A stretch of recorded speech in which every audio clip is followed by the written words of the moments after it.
Salve galera, sejam muito bem-vindos ao Datalogando. Hoje a gente vai falar sobre modelagem e estatística econométrica. Então, se você tem interesse pelo tema, fica aqui com a gente porque vai ser um tema extremamente importante e relevante para você que quer saber um pouquinho mais sobre isso. Mas antes disso, queria pedir para vocês ativarem o sininho, ficar sabendo tudo o que acontece aqui no Datalogando. O algoritmo vai entender que você gostou desse conteúdo para te mandar mais conteúdos no futuro também. Queria também agradecer nossa patrocinadora, a Big Day, que está com a gente aqui desde o começo, está o logo deles em algum lugar nessa tela. E queria também agradecer o Studio Creators, esse lugar maravilhoso aqui que a gente grava nossos podcasts. Tá o endereço aqui também deles no Instagram para vocês seguirem. Então é isso, galera. Agora vamos falar sobre o tema. Roda a vinheta.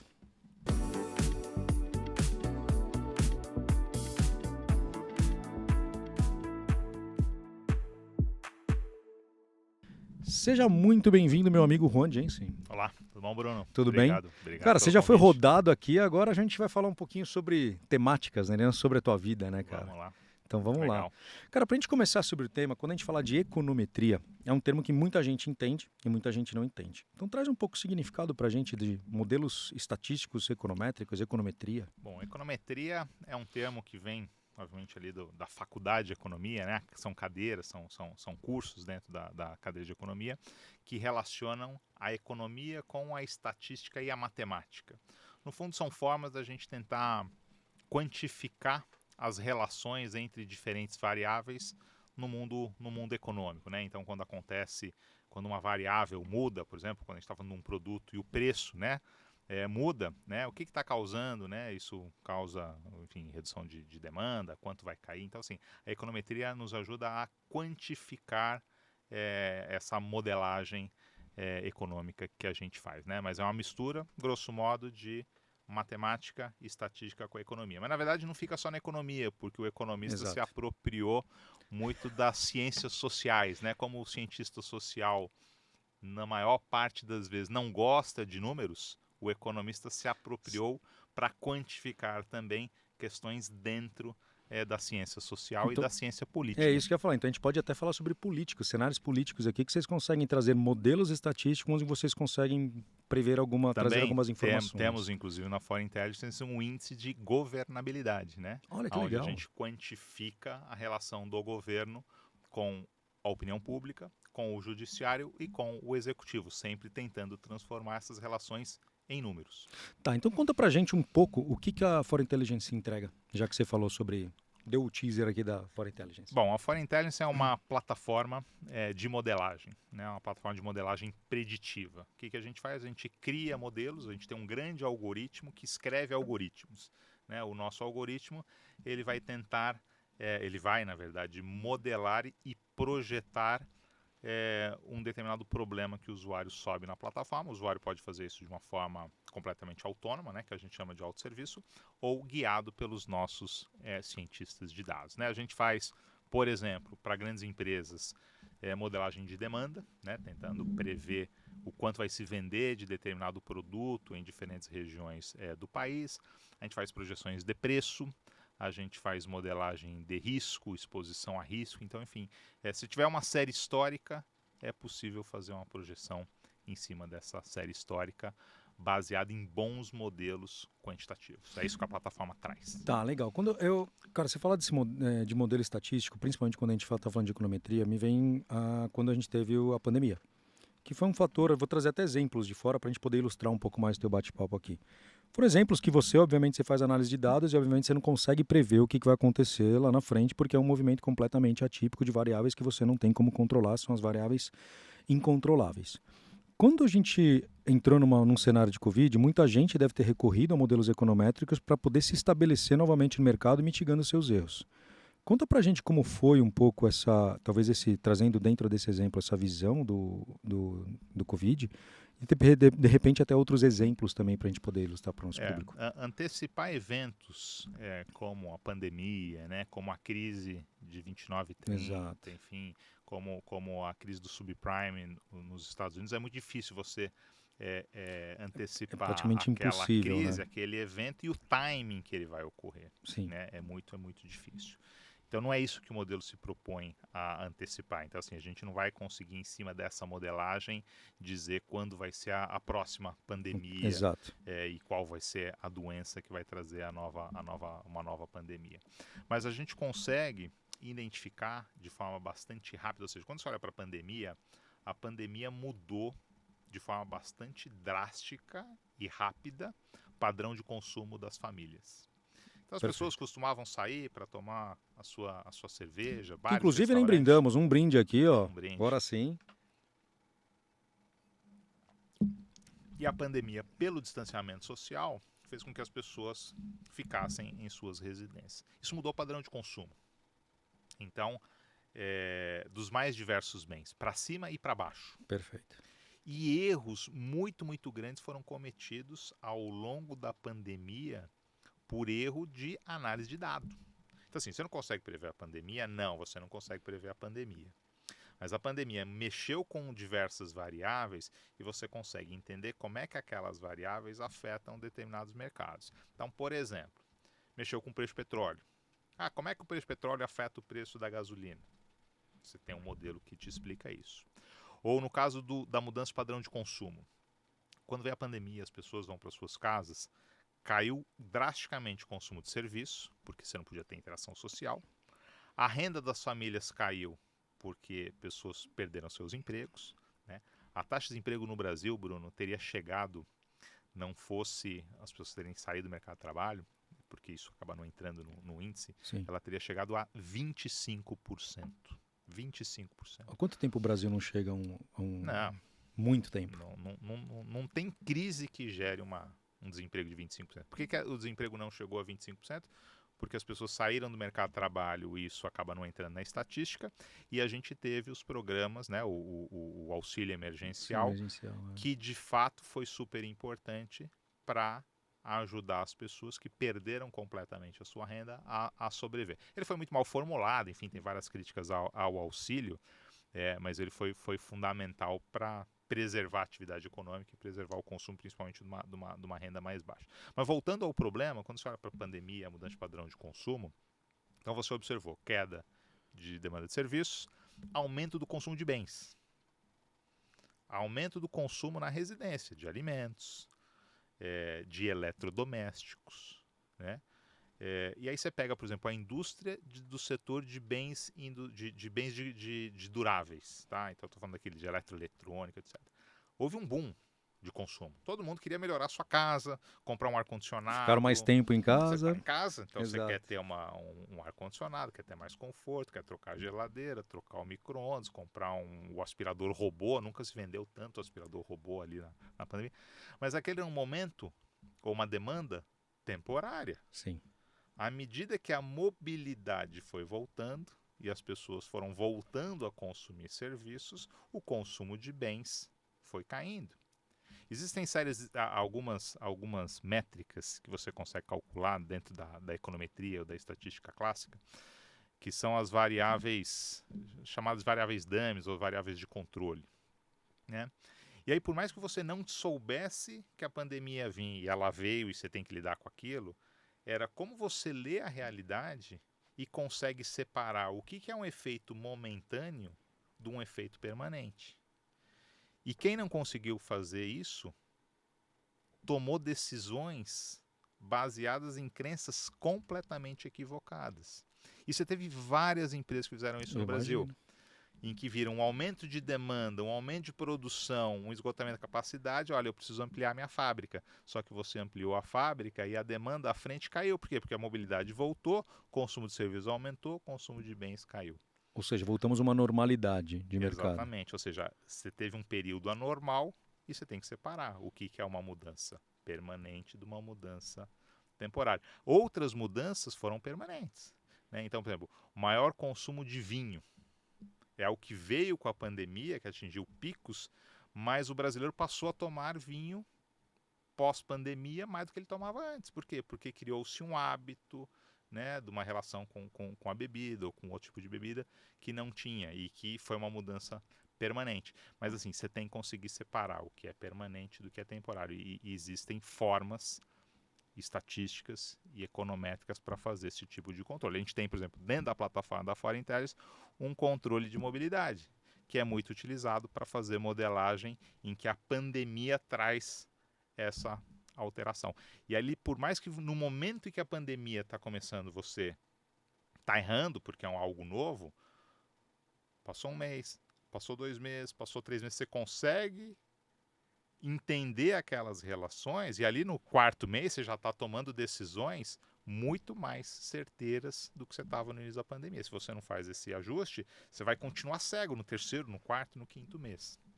E quando a gente está falando de modelo estatístico, obviamente que nada vai ser 100%, e sempre o objetivo de vocês e de qualquer empresa que trabalha com modelagem estatística, principalmente relacionada à econometria, que são modelos quantitativos, para você mitigar os erros da empresa, vocês conseguem trazer uma colaboração muito, muito boa né, sob essa perspectiva. E qual é a assertividade, se a gente pode chamar dessa maneira? Assertividade de quem utiliza o modelo de vocês? A gente chama de acurácia. Acurácia, perfeito. Né? Então, assim, a gente consegue garantir que a gente reduz o erro de projeção. Tá. E aí você tem setores que são naturalmente mais fáceis de se prever e que você vai acertar mais ou vai ter um erro menor, e tem setores em que você vai errar mais, pela própria natureza do negócio. Então, por exemplo, a gente projeta muito fluxo em rodovias para concessionárias, para grandes concessionárias de rodovias. Tá. E a relação do fluxo com a atividade econômica, principalmente do fluxo de caminhões, né, o fluxo pesado, ele é muito forte. Por quê? Porque o Brasil é um país em que o deslocamento de cargas e de produtos se dá em rodovias. Que a gente praticamente 80% é rodovia, a gente não tem ferrovia. Até mais. A gente faz rodovia também, né? Principalmente para calcular preço, né? Em que a rodovia que você pode cobrar na rodovia, e depende, obviamente, do que você está produzindo lá na ponta. Mas se você pensar assim, produziu produto industrializado, produziu grãos, né? Teve uma boa safra, aquilo vai ser transportado, aquilo vai gerar fluxo nas rodovias. Então, assim, essa relação é uma roda girando ali, né? Ela é muito direta. Naturalmente, esses modelos têm baixo erro. Você consegue acertar bem, desde que você acerte, obviamente, a premissa, né? Então, assim, mas como as projeções acabam, né, sobre o crescimento econômico esse ano, por exemplo, projeção de 2%. Perfeito. Se não for 2, vai ser 3, se não for é muito 3, próximo. vai ser 1,5. Note, são variações pequenas. Você chega em outros setores que dependem de outros fatores, como clima, como chuva, se vai chover no fim de semana. Né? Agro, por exemplo, deve ser um desafio imenso para vocês. O agro tem muito mais volatilidade. Principalmente que a gente está falando agora de um aquecimento global que deve estar... Ano passado a gente teve uma super safra, o PIB agro cresceu 15% e foi um dos fatores que impulsionou o PIB. Esse ano, né, todos esses eventos climáticos estão jogando a produção para baixo. E a gente olha para isso também com dados, tá? A gente olha imagens de satélite, ritmo de plantio da safra, coloca o nosso algoritmo para trabalhar e calcula produtividade por município. Interessantíssimo isso. A gente faz por isso município? Por município. Dá para chegar até produtor. Mas hoje a gente calcula de forma recorrente para município. E aí o monitoramento do plantio, se plantou no momento certo, se choveu quando tinha que chover, se não ventou, se a umidade, se a temperatura, se isso e aquilo. E aí você consegue calcular bem a questão relacionada à produtividade e o quando e quanto vai ser colhido. A gente faz isso porque a gente atende uma grande empresa de logística em que essa informação do quanto vai ser produzido, aonde é fundamental para a dinâmica de preço. E transporte também ou não? Transporte. Preço do transporte. Você fala, exatamente, porque você vai produzir menos, não precisa disponibilizar tanta caminhão, tanta carreta para isso. O gargalo da nossa infraestrutura rodoviária com a estrutura que a gente tem do ferroviário. Que demais. Você falou um ponto aqui também que vocês trabalham... Vou trabalhar com esse tema de governabilidade. Vocês têm muito índice relacionado também à parte política, já que a parte de ciência social não quis entrar muito nisso e os economistas acabaram entrando nessa perspectiva. Conta pra gente exemplos que vocês atuam também sobre trazer essa modelagem relacionado à governabilidade, setor político? Hoje a gente tem na plataforma um conjunto grande de dados públicos. Então, assim, tudo que é série do IBGE, do Banco Central, enfim, está tudo lá organizado para busca e etc. E para trabalhar dentro da modelagem, ou seja, você quer modelar as vendas da tua empresa, do teu produto, você consegue trazer já de dentro da plataforma e fazer essa relação com tudo que está disponível. A gente tem uma abertura muito grande de dados regionais, né? O Brasil é muito grande. O que acontece em São Paulo, o que acontece no Rio, não é o que está acontecendo no Centro-Oeste, não é o que está acontecendo no Rio Grande do Sul. Então, assim, São poder diversos países acompanhar dentro de um as Brasil, né? dinâmicas regionais que têm as suas particularidades. E aí você tem empresas que estão mais expostas a uma determinada região ou outra, faz total diferença. Perfeito. Né? Então a gente tem toda uma abertura A gente falou de regional. governabilidade, mas você trouxe um tema antes que me deixou curioso. Você está falando que a gente está lidando com dados públicos.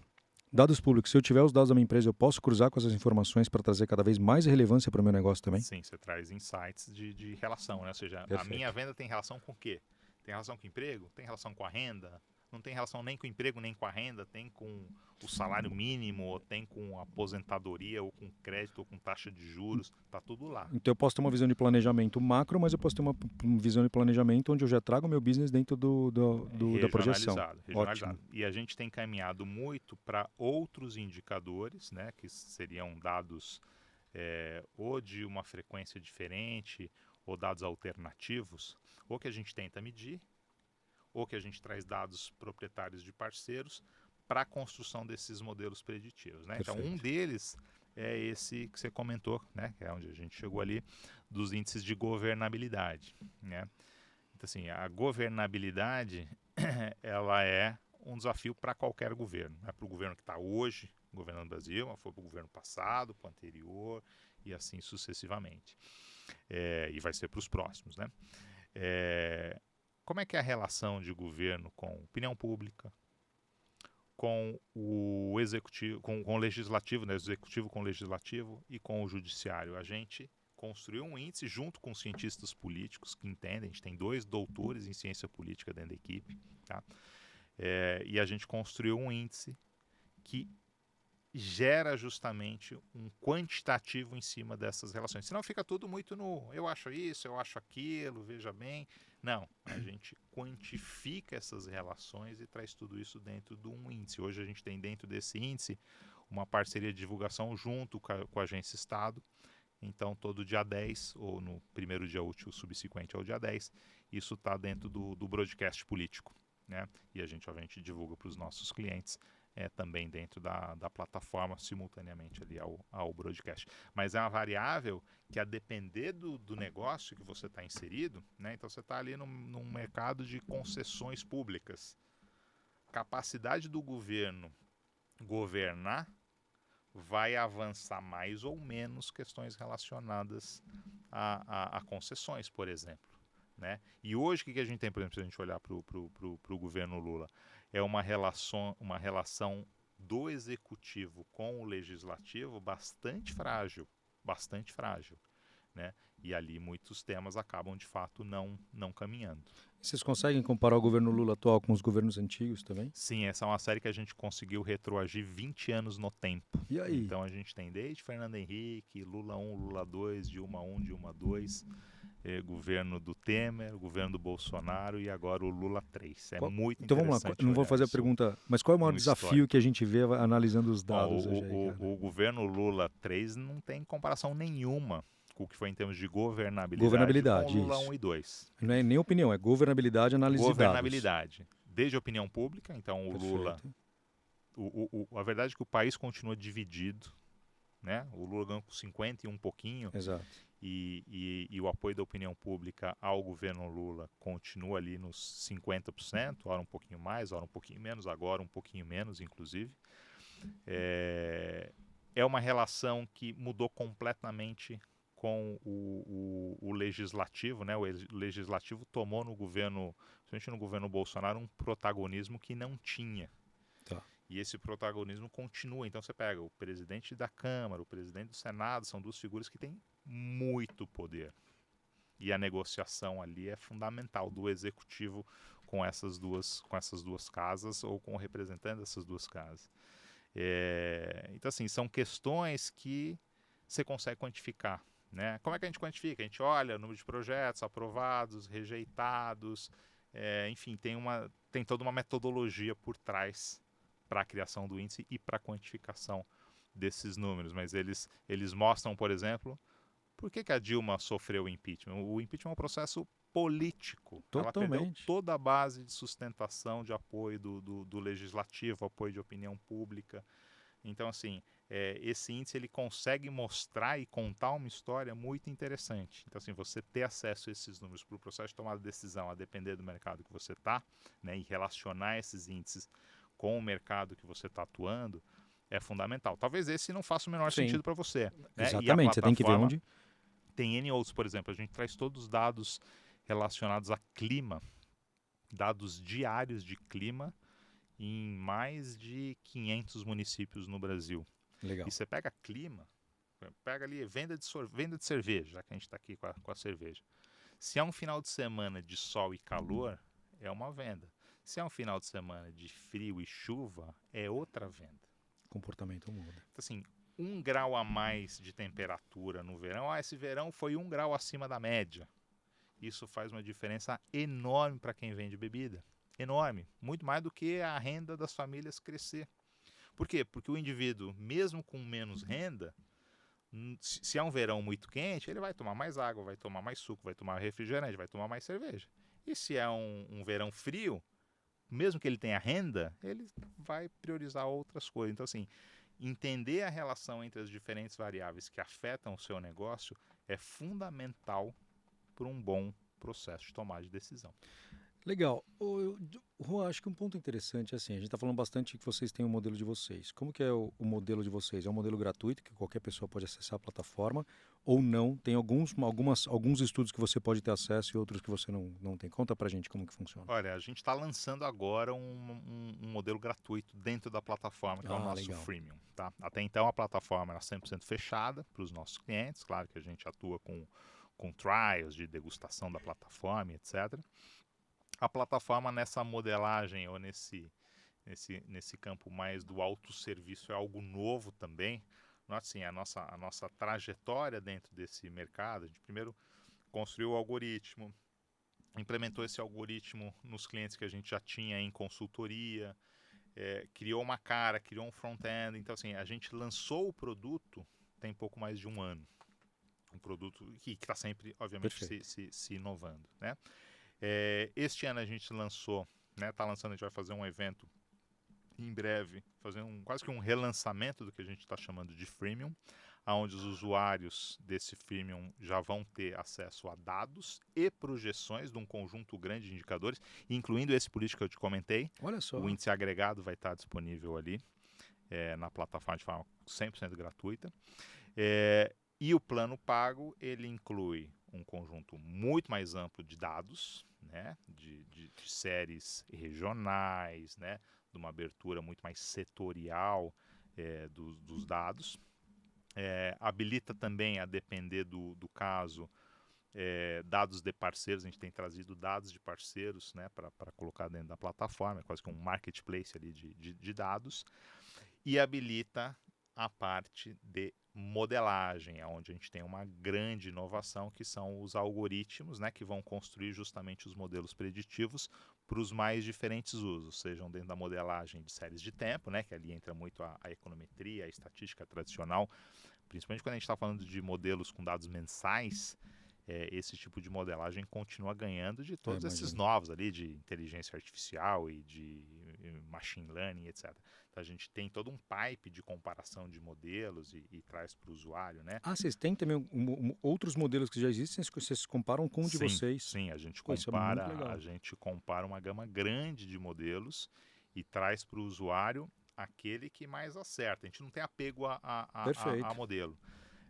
Então, assim, a gente quer trazer aquilo que performa melhor. O que a gente tem apego é nos modelos em que você tem uma caixa preta gerando aquela projeção.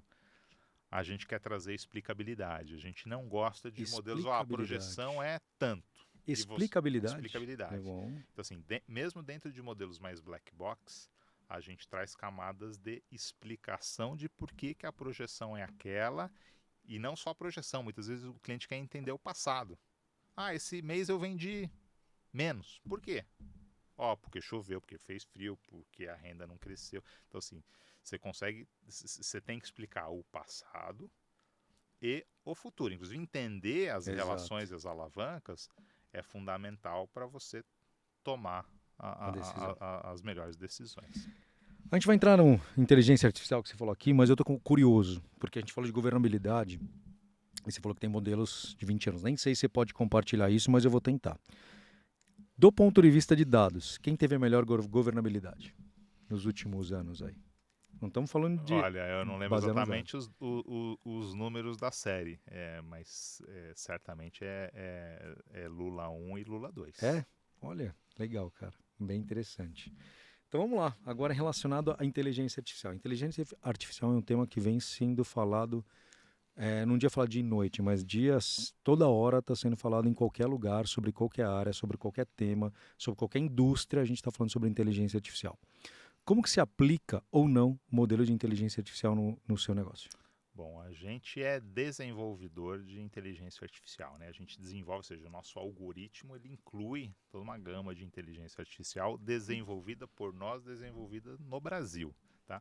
Inclusive, a gente apresentou uma inovação que a gente fez ano retrasado no maior evento de inteligência artificial nos Estados Unidos, foi AI Day, e apresentou a inovação que a gente fez dentro do nosso algoritmo, que foi trazer modelagem estatística em R, modelado dentro de um processamento em nuvem, né? Porque normalmente o pessoal usa R só para processamento local, né, dentro dos computadores. E a gente trouxe isso para processamento em nuvem, trazendo toda essa gama num processamento rápido, comparando com outros modelos e gerando, enfim, um conjunto muito, muito grande de diferentes modelos. Então, assim, a gente mesmo estando no Brasil, né, estando longe ali do Vale do Silício, a gente está no nosso Vale do Silício aqui, no Vale da Eletrônica, ali no sul de Minas, dentro de Inatel, desenvolvendo. Que é uma das cidades hoje mais representativas do ponto de vista de tecnologia e inovação, né? Sim. Sim, e tem construído coisas fantásticas em outros campos também, né, no 5G, né, uma referência ali em telecomunicações, o próprio Inatel. E o Inatel tem investido, e a gente é quase que um fruto disso também, né, em novas questões, novas áreas, né, na inteligência artificial. A gente foi incubado lá, passou por um processo de pós-incubação, e hoje a gente já é uma empresa graduada e assumiu uma posição dentro de um prédio ali que só tem empresa top. Então, eu estou falando das empresas grandes ali, de telecom, todos ali no prédio, e está ali a fora interna, a gente já locou meio andar. Que legal. E os alunos do Inatel querem todos estagiar com a gente, né? Então, assim, é um centro de referência, a gente consegue pegar ótimos engenheiros ali para trazer para a nossa estrutura. Porque aquilo que a gente construiu e a gente constrói dia a dia tem muito a ver com a economia, com o estatístico, mas o economista e o estatístico não consegue colocar de pé aquilo que a gente colocou sem ter o engenheiro do lado, né? Porque o engenheiro é que vai dar todas as camadas de eficiência em termos de processamento em nuvem, todas as camadas de segurança que são fundamentais para você atender grandes empresas. Então, tem várias outras questões que vão muito além da capacidade ali do economista e do estatístico. Aquilo é o core do nosso negócio, mas tem todo um entorno que é fundamental e que vem com a engenharia que a gente tem, né, dentro do produto que trazer e que desenvolver junto. E vocês também têm aprendizado de máquina ali, um pouco falar de machine learning? Temos também, no fundo a gente faz várias comparações e tem a questão da composição de modelos, né? Muitas vezes o que acerta mais não é um modelo em específico, né? Porque o mundo é muito dinâmico e às vezes você constrói modelos, por exemplo, então eu estou olhando ali para a venda de cerveja e posso olhar para a venda de cerveja e determinar, olha, tem relação aqui com a temperatura, normal. Tem relação também com a pluviometria. Ah, mas tem uma relação entre pluviometria e temperatura que quando chove naturalmente fica mais frio. Eu não posso colocar as duas variáveis no mesmo modelo, por um problema chamado multicolinearidade e que você vai gerar problemas ali nas estatísticas do modelo. Mas eu posso ter um modelo com temperatura, outro modelo com pluviometria e ter uma projeção que combina as projeções dos dois modelos que me geram projeções ainda mais acuradas, tá? Então, muitas vezes são os modelos de combinações de projeções que vão ter as melhores métricas em termos de acuracidade. Agora, um modelo que é composição, ele não é 100% auditável. Por quê? Porque ele não tem uma forma funcional única. Perfeito. E muitas vezes os clientes querem um modelo único. Então, assim, é por isso que também a gente traz essas camadas de, quando você tem modelos mais black box, trazer camadas de explicabilidade para o usuário poder entender da onde está vendo aquela projeção, aquela recomendação. Porque geralmente quem contrata é um CFO, quem contrata o teu produto? Não, normalmente é um gerente, pode ser do setor financeiro, né, um gerente financeiro, ou um gerente de planejamento, ou de inteligência de mercado, mas que presta, né, ou seja, Ele vai ter explicabilidade para poder falar por que ele está tomando aquela decisão ou seja, específica. a decisão em cima de uma projeção, ela tem que estar Perfeito. fundamentada num modelo e de premissas. E os usuários têm que entender como as alterações nas premissas alteram o resultado, né? Até para ir observando. Então, assim, você tem lá uma projeção de um determinado ali, da cerveja, vai vender tanto. Ah, mas olha, esse fim de semana tá chovendo, ou vai fazer frio, ou vai fazer sol. As projeções mudam. Se você tinha uma premissa dentro do modelo que não estava, né, adequada, ou que não estava representando isso. Então, assim, entender quais são as variáveis e principalmente as alavancas que ele pode mexer para alterar o resultado, porque tem coisa que é completamente exógena. Então, assim, crescimento do PIB, a gente não vai afetar. O clima, a gente não vai afetar. São todas variáveis que nos afetam, mas que a gente não tem controle. Agora, quando a gente fala de demanda, tem uma variável super relevante, que é o preço. Perfeito. E sobre o preço a gente tem controle. Então, assim, o que acontece se eu subir o meu preço em 1%, em 5%? E se eu reduzir?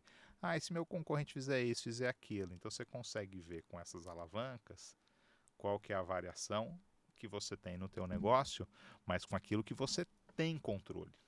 Né? Então, isso também é importante para o processo de Então, tomar se decisão. você trouxer suas informações concorrente preço, você pode fazer um estudo baseado no que você está projetando também. Pode. A plataforma permite você misturar dados Isso que é estão ótimo. dentro da plataforma com dados proprietários da própria empresa. Então, você sobe lá o teu dado de venda que você vai modelar, mas você sobe o teu preço, o quanto você está gastando em marketing, o quanto você fez de ação promocional, o quanto isso, o quanto aquilo. E você testa. Tem coisa que funciona, tem coisa que não funciona. Inclusive, por exemplo, para você tomar a decisão da onde alocar dinheiro de marketing, né?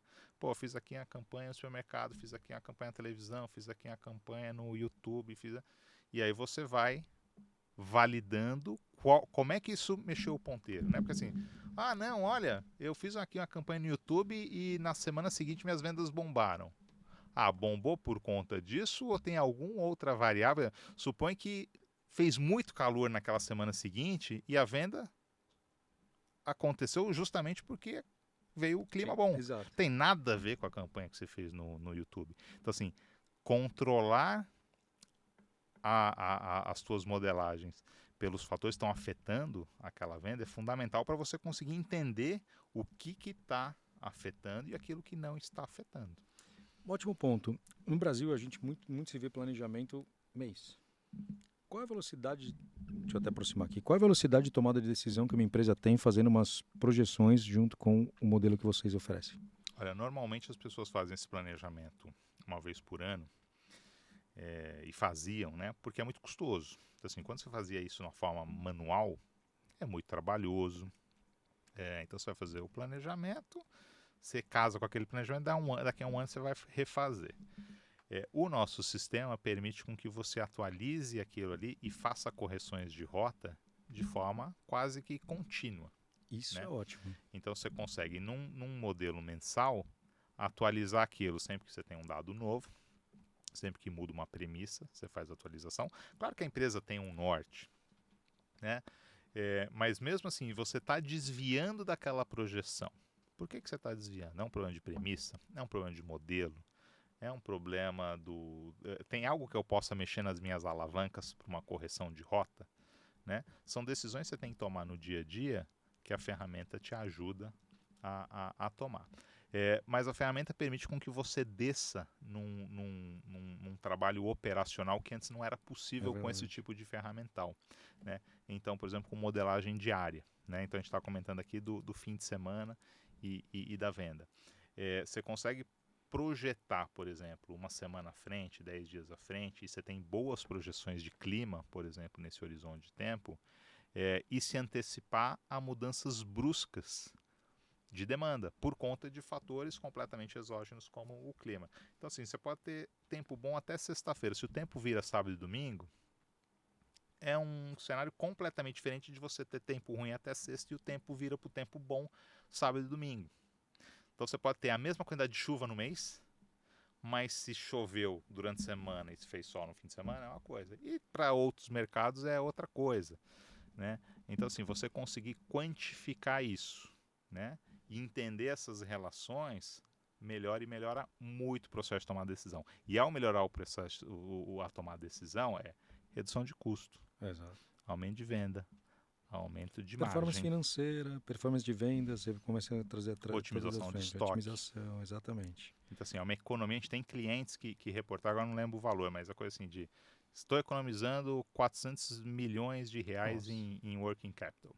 Nossa, que bela economia. Usando a ferramenta da Que Foreign bela Intelligence. economia.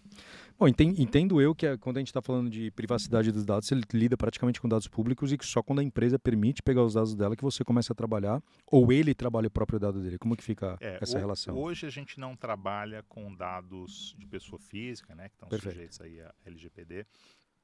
É possível que o cliente queira usar, ou seja, a gente tem tanta modelagem de séries de tempo quanto a modelagem de classificação, e aí na modelagem de classificação entram dados de pessoa física, dados de pessoa jurídica, né, dependendo de como você estrutura o modelo.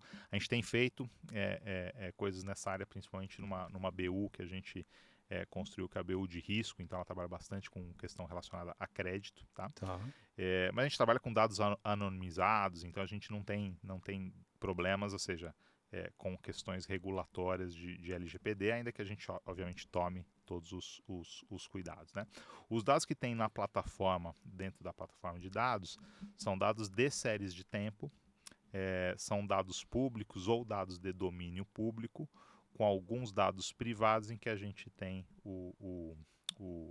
a permissão de compartilhamento e revenda desses dados. E a amplitude dos dados hoje da Foreign Intelligence, ela lida literalmente com o mercado Brasil.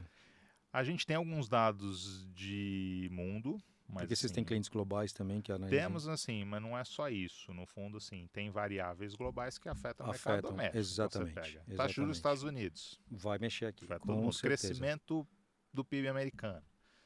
Então, assim, a gente acompanha e tem projeções para um conjunto amplo de variáveis. Estados Unidos, de Europa, de Argentina, né, e outros países da região, mas não é algo que a gente tem na granularidade que a gente tem para o Brasil. A gente quer trazer esses dados para a plataforma e a gente vai trazer esses dados com parcerias, né, dentro da ideia do marketplace de dados.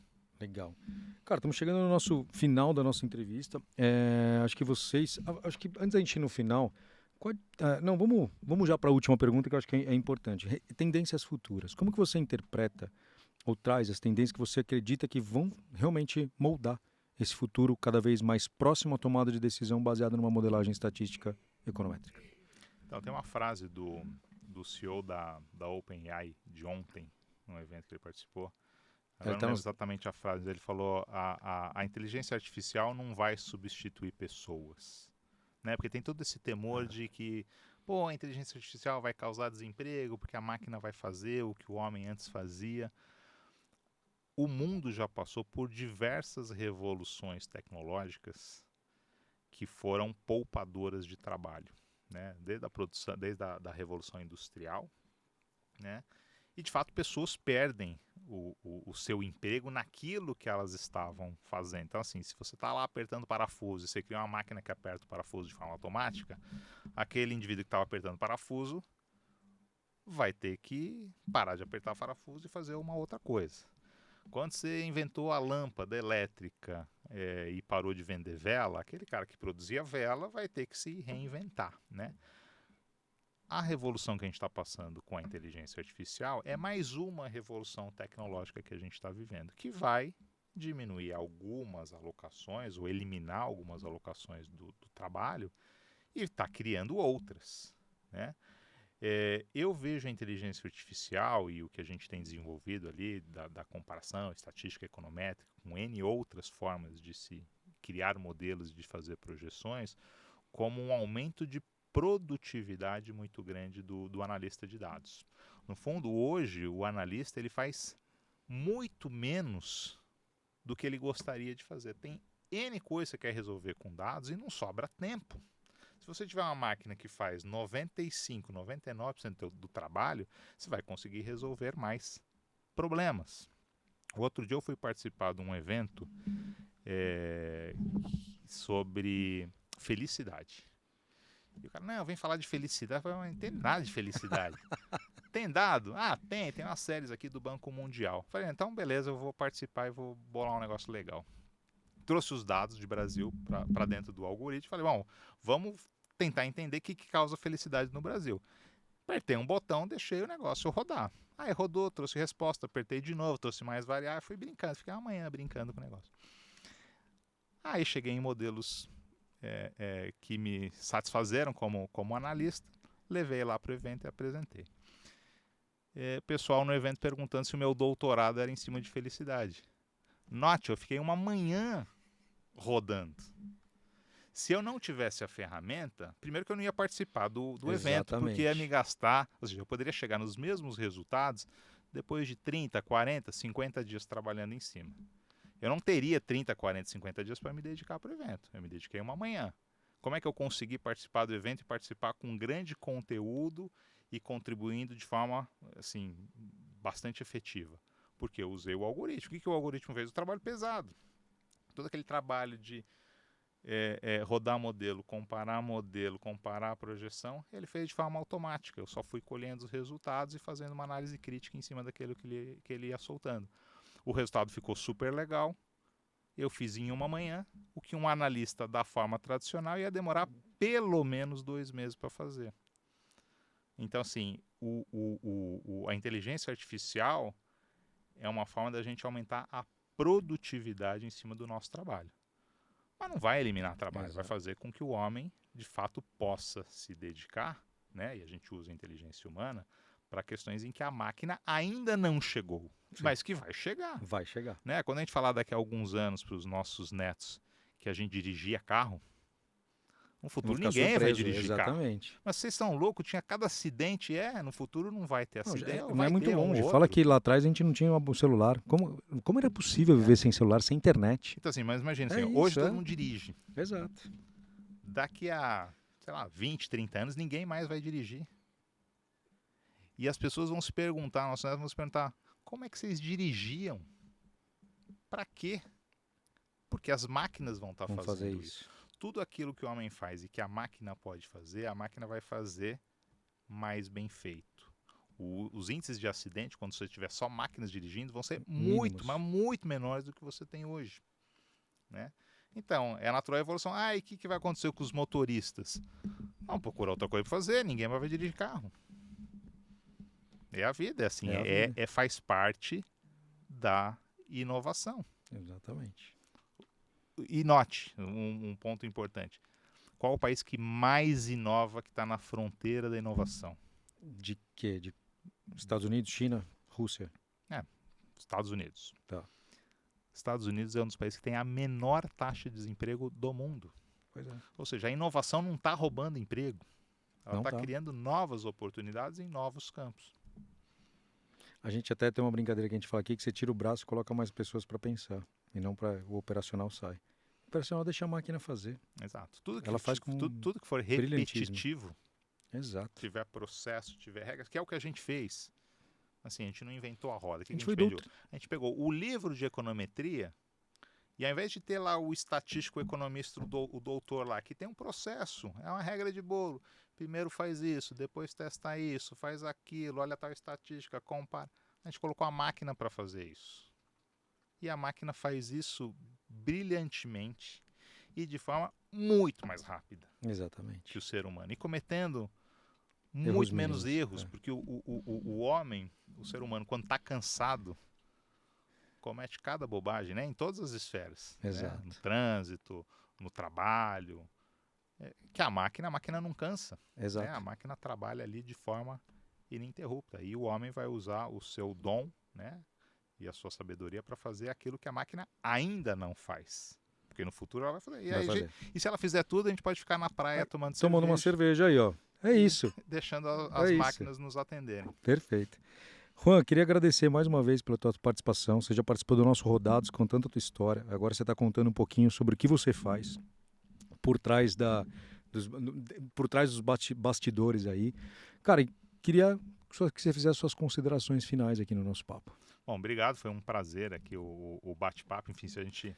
A gente fica, cara. Aqui a gente fica. Horas e horas, né? Eu lembro que a gente estava em Lisboa, no Web Nossa Summit. Senhora. E teve um dia, inclusive, que a gente foi jantar. Não, vamos jantar rápido. Rápido, exatamente. E aí o pessoal foi chegando, a gente foi conversando, captação, fechamos o restaurante. Ficamos mais de 4 horas. Teve não lembro quem jantou 2 vezes, inclusive. Exato, é verdade. Então, enfim, O assunto rende. o assunto rende. Enfim, cara. a gente abordou apenas parte daquilo que a gente faz no dia a dia. Mas enfim, é um prazer estar aqui compartilhando e sempre que tiver oportunidade. Sempre que você estiver em São Paulo, vier de Floripa, quiser dar um pulinho aqui, falar mais novidades sobre a Fora Intelligence, sobre o que você tiver falar, as portas estão abertas. Será um prazer. Novidades não faltam. Já sabe o caminho para chegar aqui no nosso estúdio, cada então semana fique sempre, né? Startups sempre vivem aí exatamente. com grandes novidades. Juan, um brinde mais uma vez. Obrigado, Bruno. Obrigado. Galera, esse foi Juan Jensen. Obrigado. Fiquem acompanhando com a gente, que daqui a pouco o papo dele está no ar. Obrigado, gente.